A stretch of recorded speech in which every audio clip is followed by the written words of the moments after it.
Now, in the last few days, I have admittedly dropped two videos covering all the recent updates in the MrBeast and Dogpack 404 situation.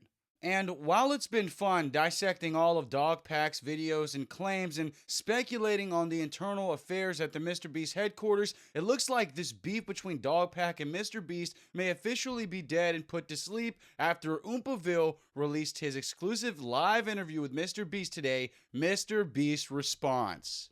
So, ladies and gentlemen, I hope you're strapped in. This is the moment we've all been waiting for. We've all been begging and pleading on our knees, begging for MrBeast to reply to these allegations. So the video starts. Oompa makes MrBeast swear on a Bible, and let's just get to the most pressing matter first.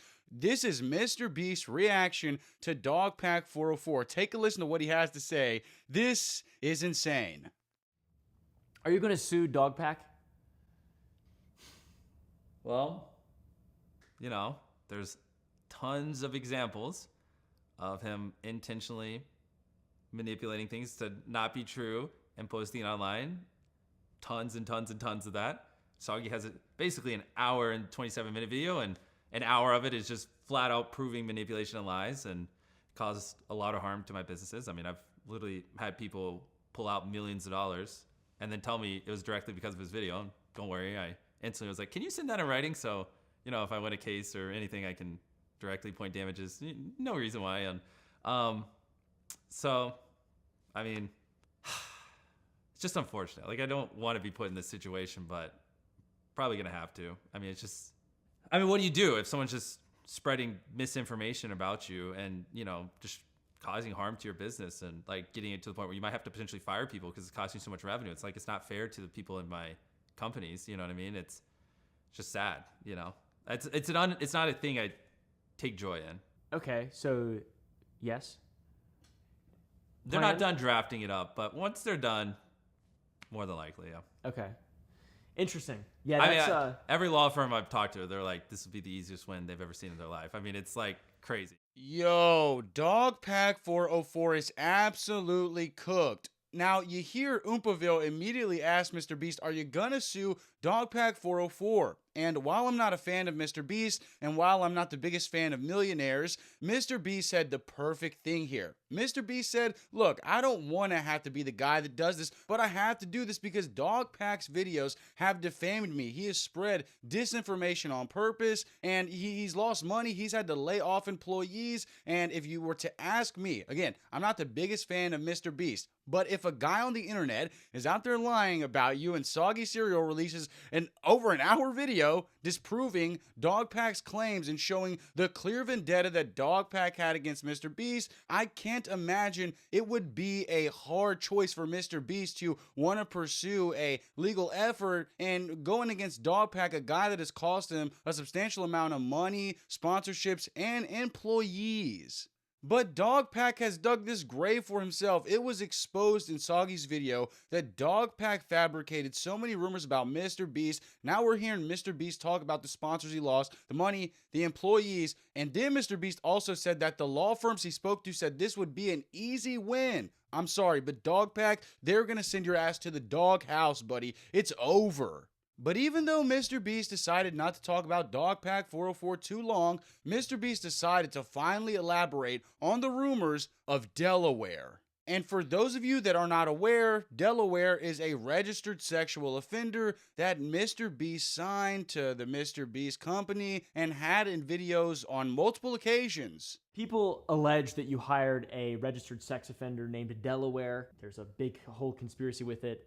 Why did you hire Delaware? And were you aware that he was a sex offender before you hired him? By the way, to preface this question, this is something that I think a lot of people probably feel like is really important. It is. So that in mind, that this is one of the most important things to me. I would love to hear the full truth response from you in regard to this. Yeah, and I'm excited to put it out there because I think what people are envisioning is completely different than what actually happened. Yes, I did hire him, but for the context around it, I hired him when I was 19, so I was a teenager. And no, I did not know he was a registered sex offender. But yeah, it's just an unfortunate thing that happened. I take accountability. Yes, if I could go back in time, I would tell teenage me, hey, you're supposed to do background checks. Okay, so I will admit it is kind of strange to actually finally hear Mr. Beast talk about the Delaware situation. But I do find Mr. Beast's thoughts on the Delaware situation so strange. Mr. Beast hired a registered sex offender, and Mr. Beast just says, well, it was just an unfortunate accident. It's just an unfortunate thing that happened. I take accountability. If I could go back in time, I'd do things different. I take accountability. Yes, if I could go back in time, I would tell teenage me, hey, you're supposed to do background checks. Like, I'm sorry, little bro. I don't know if that excuse is really going to hold up. Now, don't get it twisted. I understand Mr. Beast was a smaller operation at the time, but still, Mr. Beast just calling the hiring of a registered sex offender an unfortunate thing that happened is just, I got no words for that, man. Like, put it into perspective. If Jack Doherty did this, or Neon, or Logan Paul, we would be on their ass. Mr. Beast cannot just be forgiven for the Delaware thing because he just went to Best Buy, bro, and didn't have an idea and he was scared. I get it. I understand it's a nuanced situation, but the way that Mr. Beast talks about the entire Delaware fiasco is way too nonchalant for my liking. Now, another topic Mr. Beast touched on was the video Dogpack made featuring our favorite little internet star, Jake Weddle, and his experience in a Mr. Beast solitary confinement YouTube video, bro. And I gotta be honest, before I show you this, Mr. Beast does a lot of deflecting in this clip, but you'll never know if you don't see it, so check out this clip right here. Mr. Beast talking about Jake Weddle's experience and the solitary confinement challenge. There's an interview with a former employee and contestant named Jake Weddle in which he alleges inhumane treatment on set, even war crimes. Use the term of phrase, war crimes. How do you respond to these allegations, and do you plan on putting procedures in place to make sure this doesn't happen again? Yeah. Glad I can talk about this one. So I think I should set the floor because maybe not everyone here fully even knows what the challenge was or anything. So yeah, I think it would make sense to. So for the Weddle video, Jake Weddle was the person who competed in one of my videos. The video was we built a room in our studio, and then the challenge was every day you live in this room, you win $10,000. And then it was like kind of like a white padded room. There's like a pool table, a bed in there, bunch of other items. I think the best way to talk about this is to also talk about how we did similar videos with other people. Because one of the things is like multiple people can do the same thing and experience it differently. That's what's a little tricky about these like contestant-based videos. I can never know 100% how something's gonna affect someone, right? So similar to the Weddle video, I just want to lay the foundation before we go in specifically to that. Similar to that, we also did a video where we put did you see the video where we put two people in a room, Bailey and Susie, 100 days trapped together? So one thing that Weddle struggled with was the lights being on, and he mentioned that in the video. But Bailey and Susie, on day 20 of 100 Day Trapped Together, I offered to turn the lights off for part of their prize pool, and they said no. And like the lights wasn't, I mean, I'm sure it was difficult, but it wasn't like that big of a difficulty for them. And so it's like something for them that's not that big of a difficulty for other people can be, challenging and hard. And like what I'm trying to say is you never know how someone's going to react to something, right? It's impossible to fully predict. And so that's one of these variables of these challenges, which is why we give people the ability to quit, you know what I mean? Or to leave at any point. So in his video, he went 11 days, won $110,000. I think that makes sense. It's important to note that it's also voluntary. It's a voluntary challenge. You can leave at any point. Paid exponential amounts of money. Yeah. And after all that stuff came out, and he sort of made the claims of how he was mistreated, et cetera, you reached out to him after the fact as well. Yeah. I mean, now that I didn't want to bring that kind of stuff up, but yeah, also off camera after he made that video, I reached out and was like, hey man, like obviously we weren't trying to cause you any mental stress with that video or anything, and is there any way I can help? And I ended up, he seemed like he really needed some financial help, so I ended up sending him $50,000 completely off camera or anything. I mean, he talked about it publicly so people know,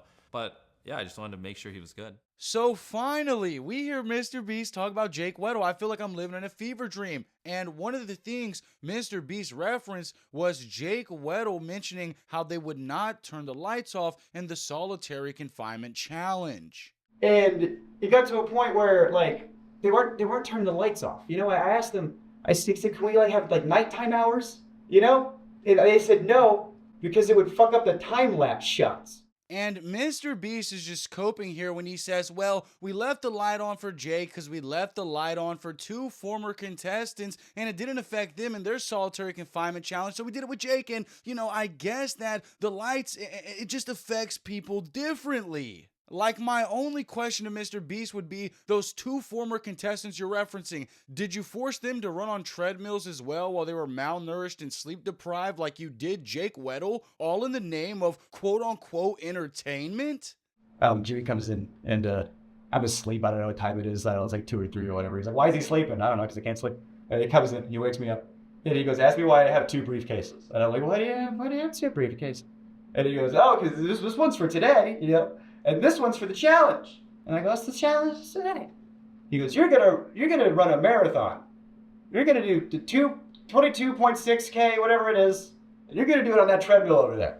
So I'm not a real big fan of these solitary confinement videos. I don't understand how anyone can look at this as entertainment, and I definitely don't like Mr. Beast's attitude on Jake Weddle's story. But you know what? It's easy to be nonchalant and act like nothing happened when you gave the guy $50, claiming that you wanted to help him out, and it was a voluntary role, okay? You may not like this, but Jake Weddle did submit himself to this challenge, and he got money every day. What, $10,000 a day? My real argument is, okay, Jake Weddle got his money. It was a voluntary challenge, but you know what? After you see the effects of what that solitary challenge does to people, I think maybe you should take the hint that you don't need to be making content like that. I mean, I know we make fun of Jake Weddle, but what if before he went through that solitary confinement challenge, he was actually funny?